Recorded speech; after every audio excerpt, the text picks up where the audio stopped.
Kekeringan berkepanjangan yang sedang berlangsung saat ini dampaknya dirasakan hampir di seluruh wilayah Indonesia, terutama daerah yang secara alamiah dan geografis merupakan daerah kering.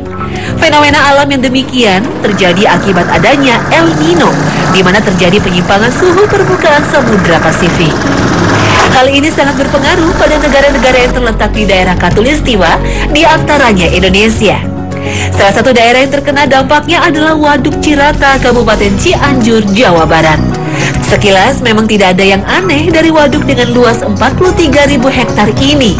Namun air yang terkumpul sudah sangat jauh berkurang dan sebagian warga diperbolehkan mengolah lahan-lahan baru yang terbentuk di pinggiran waduk. Di Waduk Cirata sini selain pemanfaatan ikan, kegiatan ibu-ibunya sangat menarik. Yuk kita lihat. Buat sebagian ibu-ibu yang berprofesi sebagai penjual kuliner tradisional berbahan siput air tawar, surutnya air waduk merupakan berkah tersendiri. Karena dalam keadaan permukaan air waduk normal, lokasi perburuan menjadi lebih dalam dan sangat terbatas. Ini salah satu kegiatan masyarakat sini, khususnya ibu-ibu di pagi hari. Selain mencari ikan, ibu-ibu di sini suka mencari yang dinamakan tutut. Tapi kalau menurut saya ini dari jenis-jenis keong. Inilah yang menjadi sumber protein masyarakat di sini. Selain buat dikonsumsi, sebagian dijual. Hewan yang gemar menempel pada batu dan bersembunyi di dasar berlumpur ini, penyebarannya mulai dari Thailand, Kamboja, Malaysia, dan Indonesia. Habitat alaminya meliputi danau, rawa, sungai, juga sawah. Biasanya lebih menyukai perairan tawar yang mengalir lambat dan jernih. Tubuhnya dapat tumbuh hingga diameter 25 mm dan memiliki pelindung tubuh yang agak lunak ketika bersembunyi ke dalam cangkangnya. Karena memiliki kandungan kalsium tinggi, cangkang keong ini bisa diolah untuk dijadikan material penambal gigi. Nah, seperti ini. Jadi selain keberadaan tutut ini di lumpur-lumpur, biasanya akan nempel di batang-batang pohon, bambu, dan akar-akar seperti ini. Keong racun. Jadi keong di sini ada dua. Satu yang tutut biasa dikonsumsi, yang satu ini ya. Bebek, buat bebek. Bebek, bedanya? Beda aja, ini bulat. Bulat, kalau satu monyong. Tutut monyong. Monyong kayak gimana monyong? Kalau tutut monyong, yang ini bulat. Ini biasa digunakan untuk makan bebek, dipecahkan ya? Pecahkan, isinya dikasih, membantu buat bebek cepat bertelur. Sebelum dimasak, hal utama yang harus dilakukan adalah membersihkan cangkangnya dari sisa lumpur dan kotoran yang menempel. Setelah bersih, bagian ujung cangkang dihilangkan sedikit agar daging tutut dapat dimakan dengan mudah.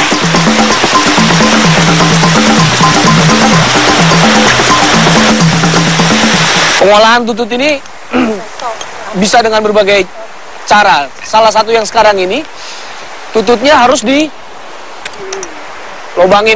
belakangnya agar pada saat mengkonsumsinya disedot, memberikan lubang angin cukup untuk mengeluarkan isi dagingnya. Kesibukan ibu-ibu setelah mencari tutut di pinggiran waduk adalah memasaknya dengan bumbu-bumbu tertentu sehingga rasanya bertambah nikmat dan disukai pembeli. Faktor utama yang harus diperhatikan dalam memasak keong ini adalah proses perebusannya. Sebaiknya direbus menggunakan api besar selama lebih kurang 30 menit untuk membunuh semua bakteri yang ada.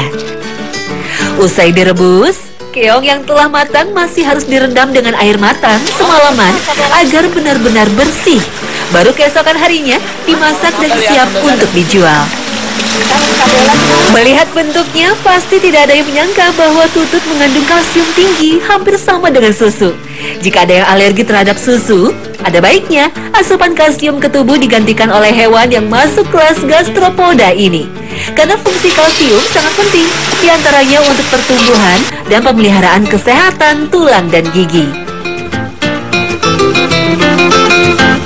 Tutut setelah diolah nantinya akan dijual berkeliling dengan harga Rp2.000 per plastik kecil. Jika habis terjual, pendapatan yang diperoleh Rp50.000. Tidak banyak memang, namun itulah yang bisa mereka lakukan untuk menambah penghasilan keluarga. Jadi dalam seminggu penjual tutut hanya bisa berproduksi 3 kali karena cara memasak kuliner khas Jawa Barat ini membutuhkan waktu yang lama. Kalau bicara citra rasa, sangat gurih karena selain kaya akan bumbu dan memang untuk diairinya dikasih santan dari kelapa yang sangat fresh. Kalau bicara dari tekstur tututnya sendiri itu kenyal. Mirip seperti cumi yang kita masak tidak terlalu matang.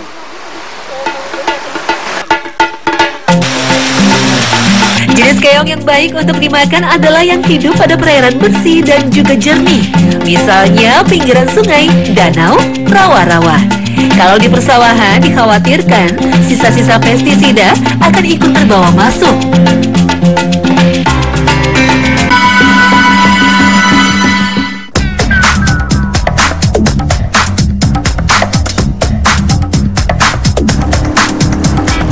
Hilangnya suatu spesies pada ekosistem alami disebabkan oleh banyak faktor. Salah satunya adalah introduksi atau masuknya spesies asing ke dalam suatu daerah yang bertujuan meningkatkan kesejahteraan manusia. Di dalam tempat yang baru ini, spesies tersebut tidak memiliki predator alami, sehingga dapat berkembang pesat bahkan memangsa penghuni aslinya.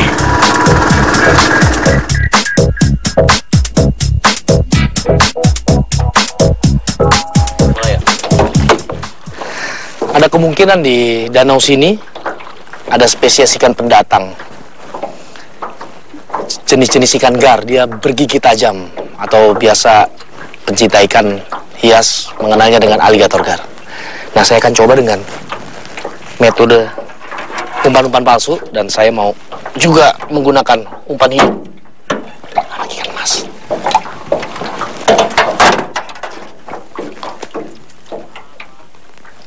Saya sengaja menggunakan Kevlar karena Kevlar ini lebih kuat daripada benang biasa sehingga ketika terkena gigi ikan bergigi tajam masih bisa mumpuni.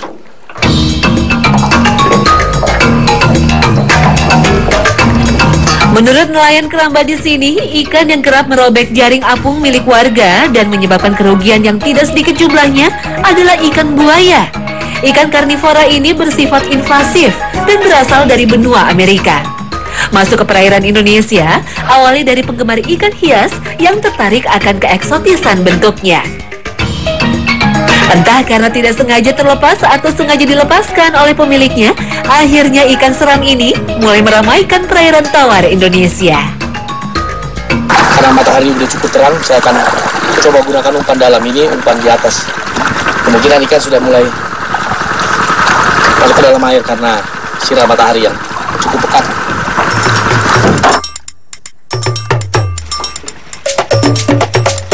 Untuk hasil yang maksimal, saya memakai berbagai cara termasuk menggunakan 2 jenis umpan berbeda. Bila umpan palsu atau lure tidak disambar, masih ada kesempatan hook up dari joran dengan umpan hidup. Nah, ini umpan dalam. Karakteristik umpan dalam ini memiliki lebar lidah yang panjang untuk ketika ditarik dia menyelam, tetapi juga dia ada kelebihannya. Coba dengar, ada bola-bola di dalamnya sehingga memberikan suara yang cukup berisik dan akan memberi perhatian kepada ikan predator.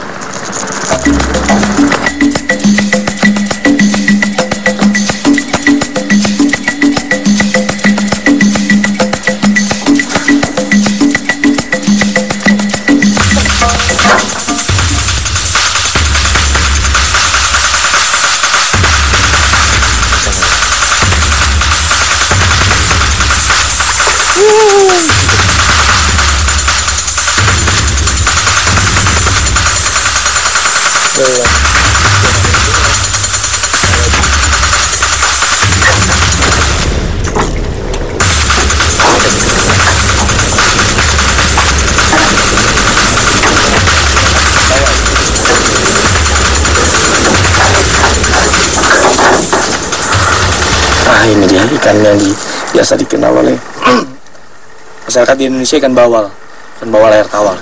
Ini menunjukkan ikan ini memang jenis predator, tapi ikan ini bisa makan apa aja. Lihat giginya. Ini kan bawal ini dari keluarganya ikan piranha, dan jenis ikan pacu ini adalah jenis yang terbesar dari keluarga ikan piranha. Ini sekarang sudah mewabah di danau ini.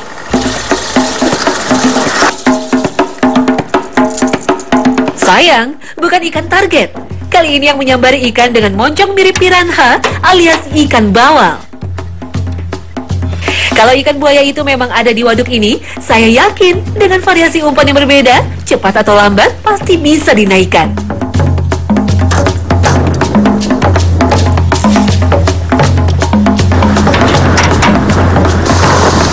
Saya masih mengharapkan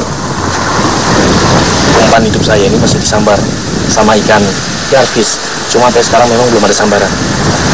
Yang mana duluan, saya pun nggak tahu. Bisa saja umpan palsu saya juga yang disambar oleh garfish. Keberadaan ikan garfish sudah cukup banyak di danau ini. Ikan dengan nama ilmiah Colosoma macropomum ini sejatinya bukan ikan asli Indonesia. Kegemarannya menyantap apa saja, mulai dari jangkrik, cacing, usus, dan hati ayam, juga ikan kecil, menyebabkan predator air tawar ini bisa beradaptasi dengan lingkungan walaupun jauh berbeda dengan habitat aslinya.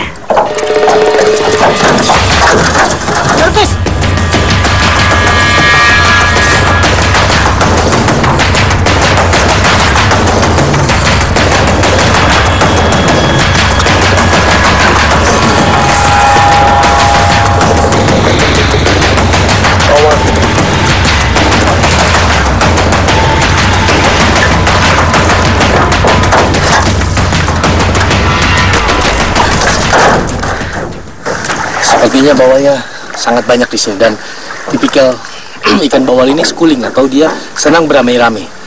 Kayaknya semakin berat kemungkinan saya mendapat garfish dengan banyaknya jenis ikan dari bawal ini. Ikan ini rakus, makan apa aja dia.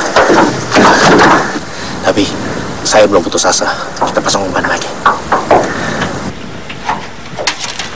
Kita coba kasihkan mas yang berwarna kuning, biar ini lebih kelihatan di warna air, dalam air.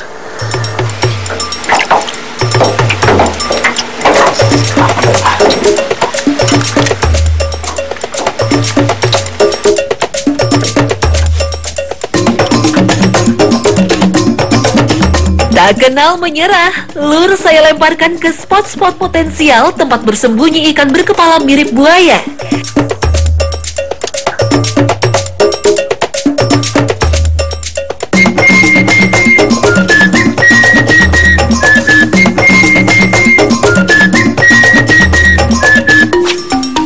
Sedang asik melempar, Joran dengan umpan hidup melengkung di sambar ikan, usaha saya membuahkan hasil.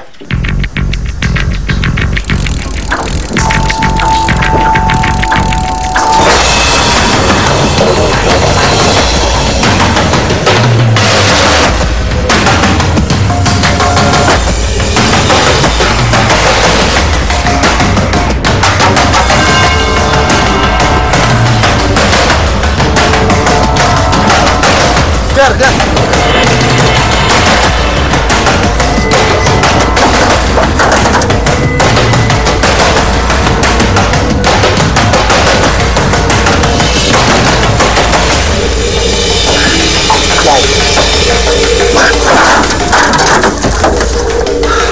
Nah, ini yang disebut ikan aligator gar, atau masyarakat biasanya sebut ikan buaya. Struktur badannya ikan tersebut ini memang di kepalanya cenderung seperti buaya. Coba lihat ini. Bentuk dari mulutnya hingga giginya mirip sekali dengan buaya. Bahkan nelayan di sini sangat takut oleh ikan ini, karena selain memang giginya yang sangat tajam, ikan ini bisa merobek jaring masyarakat. Awalnya ikan ini berada di Indonesia dari penggemar ikan hias, tapi kenyataannya sekarang sudah banyak tersebar di danau-danau di Indonesia. Karena ikan ini bukan ikan asli, ini adalah ikan pendatang, maka saya tidak akan merilis kembali ke danau sini. Saya akan merelokasikan aligator gar yang sangat cantik tapi menyeramkan.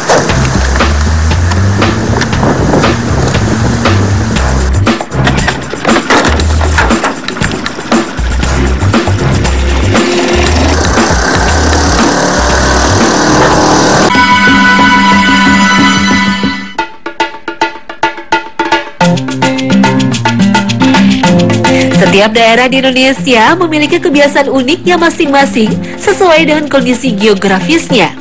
Tidak terkecuali dengan Kampung Maleber, Kabupaten Cianjur, Jawa Barat.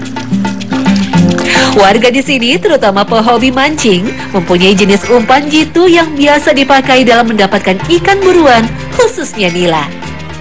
Umpan sejenis lumut yang banyak tumbuh di sawah ini adalah makanan favoritnya.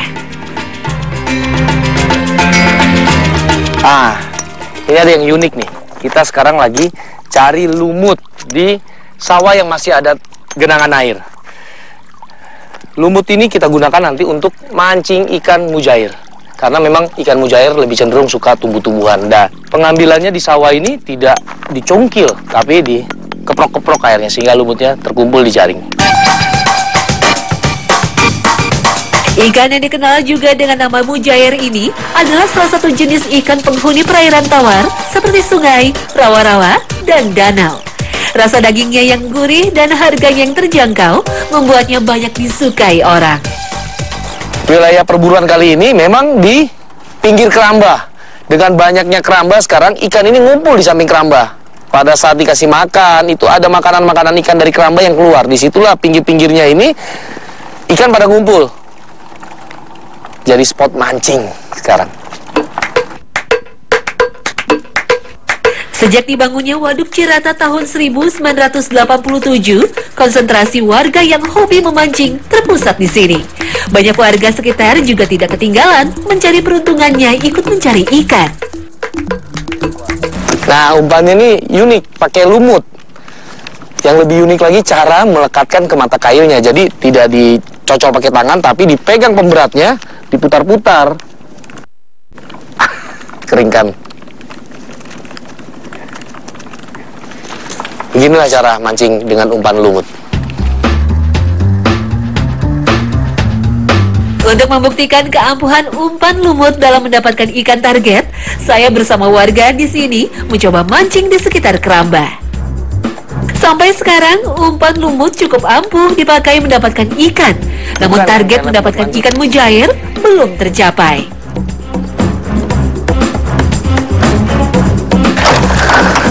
Saya mau pindah lokasi dulu karena dari tadi yang makan ikan bawal sama ikan lohan. Target buruan kita kali ini masih tetap ikan nila atau yang biasa dikenal ikan mujair.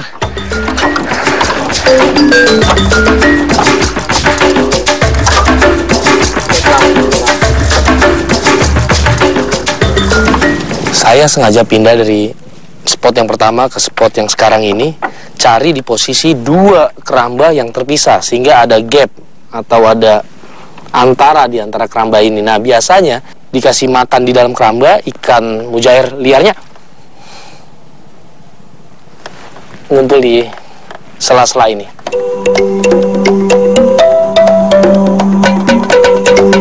Banyaknya ikan yang bukan asli Indonesia di waduk ini akibat dari maraknya introduksi ikan asing yang cenderung menguasai perairan, sehingga keberadaan ikan-ikan asli semakin lama tersingkirkan.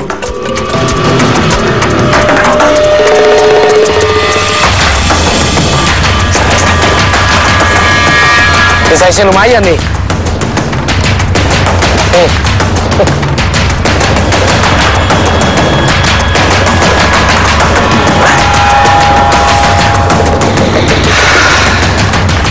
Ini target buruan saya, ikan tilapia atau nila yang biasa dikenal masyarakat luas ikan mujair. Ini size lumayan cukup besar. Ikan ini selain makan lumut-lumutan atau tumbuhan air, dia juga mau makan pelet. Gemuk ini. Ikan dengan nama ilmiah Oreochromis mosambicus ini memiliki segudang manfaat bagi kesehatan tubuh. Di antaranya memiliki kandungan selenium tinggi yang berfungsi untuk menurunkan resiko kanker prostat. Asam lemak omega 3-nya dapat mengurangi terjadinya serangan jantung dan stroke. Dan kadar kalium dalam dagingnya berfungsi untuk meningkatkan kekuatan otak.